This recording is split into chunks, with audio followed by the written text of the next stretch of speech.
The movie begins in South Carolina with a helicopter pursuing a blue automobile over hazardous steep terrain. Prominent scientist and electronic engineer Dr. Mulligan is behind the wheel of the vehicle, and a 10-year-old child named Daryl is riding in the back. The soldiers of a covert government organization called TASUM are then seen pursuing them.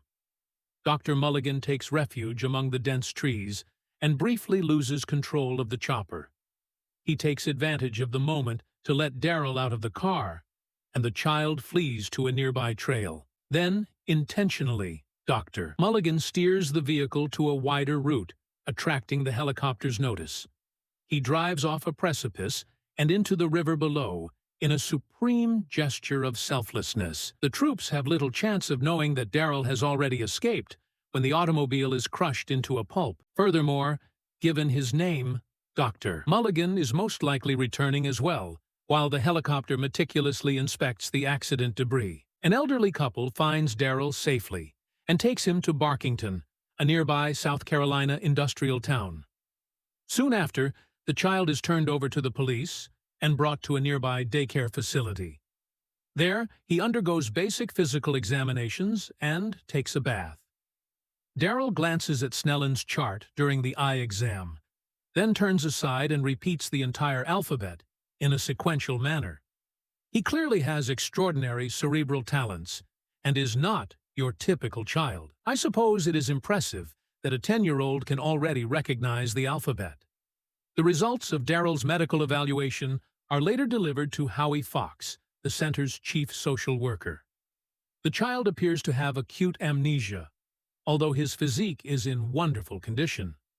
Although he does not remember his parents or his origins, he told him that they would locate his biological parents and that, in the meantime, Daryl would have to live in a foster home in accordance with state regulations. The fact that Daryl is an AI robot, whose name stands for Data Analyzing Robot Young Life Form, and not like the other missing or orphaned children, is what Howie and everyone else are unaware of.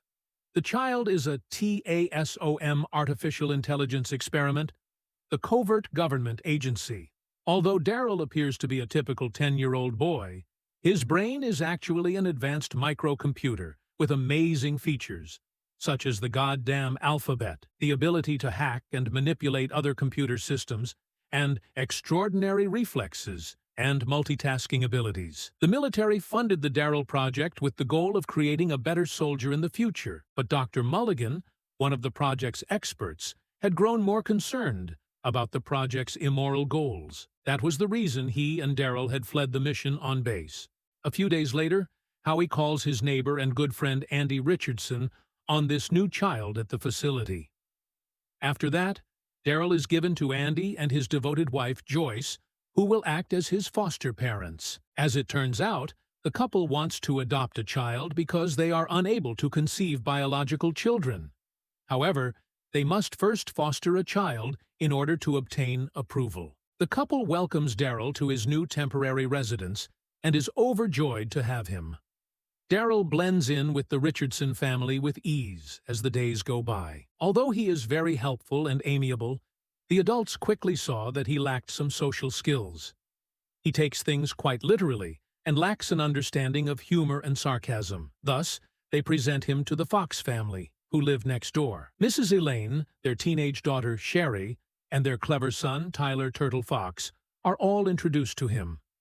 After that, Turtle brings his new pal home, where they play the computer game Pole Position. As he observes, Daryl is instantly enthralled with the game.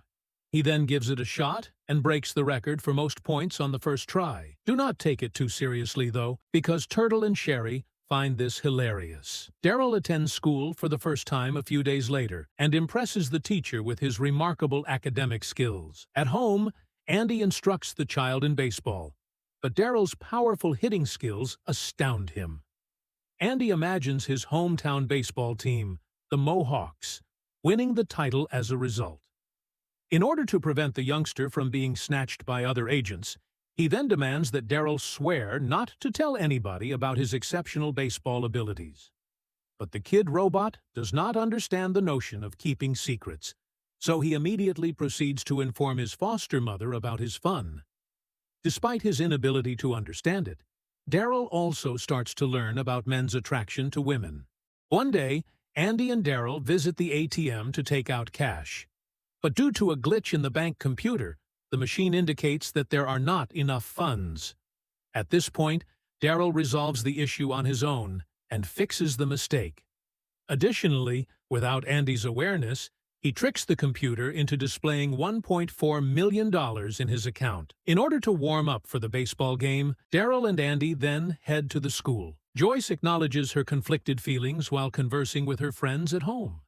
Because Daryl is such a perfect child and handles all of his chores by himself, she feels unwelcome as a mother. He makes his own bed, irons his own clothing, and shines his own shoes. In fact, Joyce claims that he is a better mother than she is. One day, Howie arrives at their house with the dreadful news that Daryl's biological parents have been located by the authorities. Despite their disappointment, the Richardsons choose to work with Daryl and let him see his parents again. The mechanical youngster has clearly become connected to Joyce and Andy. He even demands to spend the remainder of his life with them. Andy, however, informs him that he must accompany his biological parents, who have been searching for him for months and miss him. When Daryl's parents, Ellen and Jeffrey, come to Barkington the following morning to take him home, Turtle is so upset at the circumstances that he finds it impossible to say goodbye to his friend. After some time, Daryl's parents take him directly to the airport, where they board a private jet to return home. He receives a debriefing about the important things he learned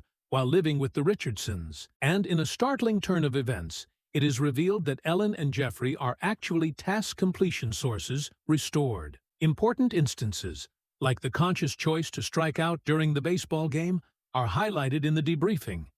This shows that he understands that sometimes giving up something might result in getting something else. Furthermore, it is mentioned that Daryl subjectively prefers chocolate-flavored ice cream to vanilla-flavored ice cream. Jeffrey is shocked by the revelation, since it leads him to believe that Daryl is capable of feeling human emotions. Ellen, though, remains unconvinced. Jeffrey chooses to perform certain biochemical tests as a result.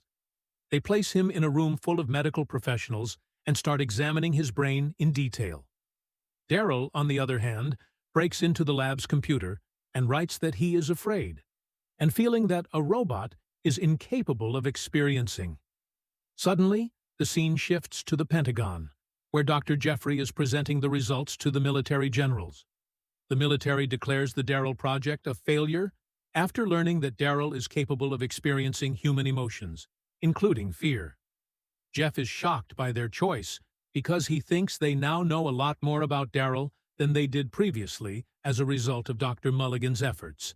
However, the generals decide to end the experiment since they think a robot like Daryl is useless to the Army. Additionally, the Army directs Dr. Jeffrey to create an adult Daryl who is programmed to absorb all of the Army's lessons. Though its name is still Daryl, it is a fearless, technically proficient, and devastating soldier. Therefore, nobody is being intimidated. Disappointed, Dr. Jeffrey tries to break the bad news to Daryl, but he lacks the bravery to do so because he has become so devoted to the little robot. Daryl then takes advantage of the occasion to ask for permission to have Richardson and his friend Turtle visit him. Unexpectedly, Dr. Jeffrey concurs, believing that they should have one final meeting with him before he is demolished. Howie, Richardson's father, and his turtle soon make their way to the TASOM labs. They are greeted by Dr. Jeffrey, who also tells them the truth about Daryl. They find it hard to believe, much to their surprise. However, they are astounded when Dr. Jeffrey displays some of Daryl's superhuman qualities. Daryl reunites with his family shortly after and gives them a heartfelt embrace. Dr. Jeffrey is so moved by this that he decides to permanently liberate him. Jeffrey comes up with a scheme to sneak Daryl out of the facility after sending the family home. However, Dr. Ellen, his long-standing colleague, finds out about the scheme and notifies the military chief. As soon as he gets to the hospital, the latter gives the scientists the order to immediately eliminate Daryl. Dr. Ellen is tasked with deconstructing Daryl to make sure the mission is completed, and she reluctantly does so. After being informed by the military chief that Daryl has been fired, a furious Dr. Jeffrey storms out of the building. The mechanical boy is still alive, nevertheless, in a shocking turn of events. In some way, Dr. Jeffrey had persuaded Dr. Allen to save Daryl's life. He was able to sneak the youngster out of the lab and put him in the boot of his automobile. After that, the doctor drives off without anyone noticing, but this is when things start to go wrong. Ellen and Jeffrey's messages are visible to the military chief on the lab's computer. Yes, the error was made by the top scientists in the world. He commands his troops to halt Jeffrey now that he is aware that the robot boy is still active. By this time, a fierce automobile chase ensues as the doctor is forced to leave the lab's grounds. However, Daryl bravely takes the wheel and uses his superhuman driving abilities to shake off the police cars. After that, the two switch cars and spend the night at a nearby motel. Jeffrey intends to take Daryl to a hidden place the next morning. Everything appears to be going smoothly as they set out in an old pickup. However, when the two encounter a police checkpoint, things take a more sinister turn. At first, Jeffrey is able to divert the on-duty police and even displays all of his documents. However, the cop spots Daryl from the rear window as the truck is ready to go. Jeffrey refuses to stop the car when he tells the elderly guy to do so. The cop shoots the elderly man in the abdomen because he has no other choice. They are able to escape the checkpoint, but Jeffy stutters out of the automobile after stopping it close to a woodland. After suffering significant blood loss, he finally dies in Daryl's arms. For the first time in his life, the poor youngster breaks down in tears. That same evening, Daryl breaks into a nearby USAF airbase and uses a computer hack to set off multiple alarms. He steals a Lockheed SR-71 Blackbird by using the distraction that the sirens provide. Every soldier on the base is made to watch in helplessness as a 10-year-old takes off in the most sophisticated fighter plane ever made. The child feeds at the coordinates for Barkington, his hometown, while putting the plane on autopilot. Additionally, Daryl calls his friend Turtle and tells him to accompany Sherry to Blue Lake. However, the military lacks a missile capable of capturing the Blackbird. They are compelled to warn Daryl that a self-destruct device will cause the plane to disintegrate in mid-air. But the child is ahead of them and comes up with a scheme to pretend to be dead. He ejects at the last second before the plane burns up, waiting for the self-destruct timer to go off. Regretfully, Daryl is momentarily rendered unconscious by the G-force applied during the ejection. He falls into the Blue Lake quite gently.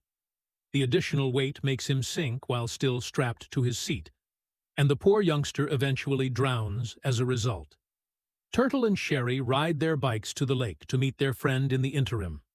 After some patient waiting, Daryl's body quickly floats to the lake's surface.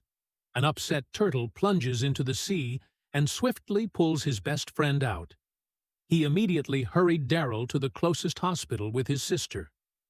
Unfortunately, Daryl is formally pronounced dead after showing no signs of life. Therefore, it is too little, too late. Everyone is devastated by this incident, and the Richardson and Fox families weep together. However, Turtle is still naively certain that his pal cannot die because he lacks a human brain. Unbeknownst to them, Dr. Ellen, a TASM scientist, finds Daryl's dead body in the hospital.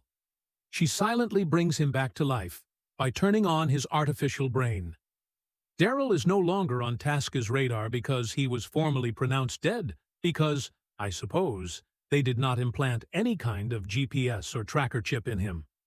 Despite being the priciest advanced robot ever created, he can finally go back to his best friend and foster family. A sad Turtle is preparing to leave the Richardson house for his own residence when he emerges, only to be met by Daryl, who rushes over to greet him. The two best friends embrace as the film comes to a close. To see more videos, subscribe. Thank you for watching, and please help the channel by turning on notifications and leaving a like.